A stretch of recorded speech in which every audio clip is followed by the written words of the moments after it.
Hello and welcome to Community Insight. I'm your host, Tom Bradland, and joining me today is our guest is Dr. Jane Fulkerson. She is an associate professor at the University of Minnesota and is the director for the Center for Child and Family Health Promotion Research. Thank you for joining us today. Thank you for having me. So, I'm here to get your expertise on a problem that's been happening in Minnesota, and it's been the rising prevalence of obesity among youth and adolescents.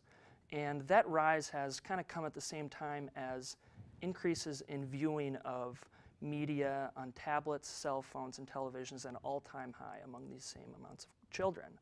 Do you believe the two are connected? I do think the two are connected. Media and use of media, it contributes to sedentary behavior. So kids are sitting around more, playing video games. They're not being as active. And do you think any of the new, tablets or anything specifically are making that worse than where they just had access to television before? Well, I think they just have so many more outlets now.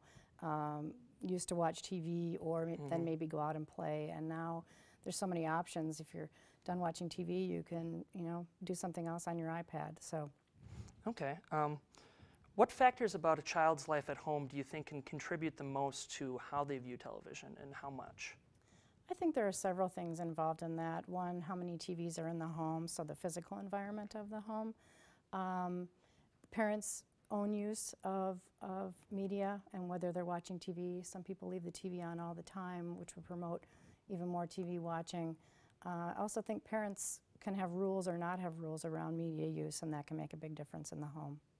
And what about TV on during meal times? Do you think that contributes to children eating more? I think it can contribute to eating more for a couple of reasons. One, because they're not really paying attention to what they're eating while they're eating, so they're not really paying attention to whether they're still hungry or not. They also tend to have a lot of commercials on about food, and usually they're unhealthy foods that are on commercials, and so kids can see those foods and then want them. Sure. Do you think that schools should have a role in educating parents and children about the effects of media use? Well, I think the schools can do their own part in terms of how media is looked at with youth, knowing that they have a captive audience and kids can learn more about whether too many video games are good for them or not.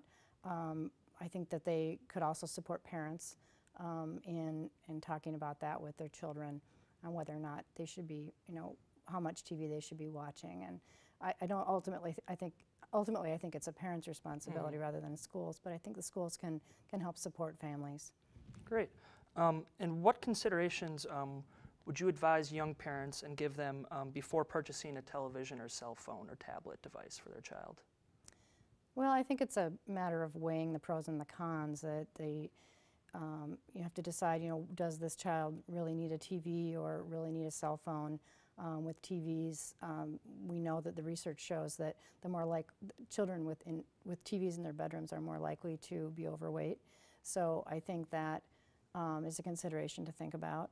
And I think parents just need to think about, is the cell phone use, is it for communication and safety issues, or is it just because it's the hottest new thing to have? And so just really weighing those options. Okay. Well, trying to think. That's all the time I guess we have today on Community Insight. My guest today has been Dr. Jane Fulkerson. Thank you so much again for joining us. You're welcome. It's been really helpful information. You're welcome. Until next time, this has been Community Insight, and we'll see you next episode.